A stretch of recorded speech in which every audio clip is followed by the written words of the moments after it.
What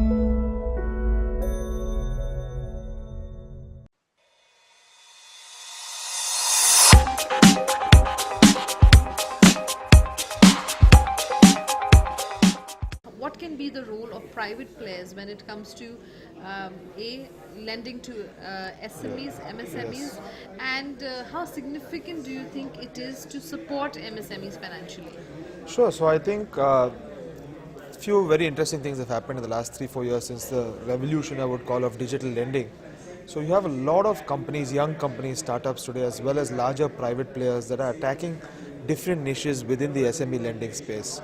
So we were the ones who started with sellers online and going after e-commerce and ecosystem-based SMEs.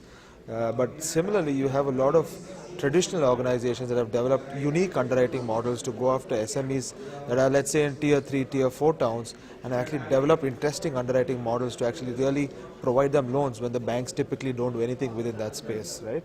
The second thing that's happened is with the advent of data and a lot of other ecosystems in this country, today we are in a position along with several other startups to actually leverage that data to be able to provide loans to SMEs, because earlier there was always an information arbitrage, and today that information arbitrage is reducing and we are in a position to give unsecured loans to these SMEs. And finally, I think from an infrastructure perspective, the GSTN network that the government has created will enable and in many ways force SMEs to start to transact online and file their taxes online, and that data source will help increase the penetration of loans to SMEs. Do you feel that MSMEs will look at platforms like yours in a more holistic manner, considering the need for capital and also the economy opening up? Yeah. So I think today still the demand is so huge, because today about $300 billion of SME loans actually goes through the informal sector, right? And what you're starting to see with players and new age fintech lenders, we are able to match the speed and execution of an offline money lender. And so what we've started to see and we'll continue to see over time is then SMEs actually moving away from offline money lending sources and coming to platforms such as us, which has already happened, and that's only going to increase over time.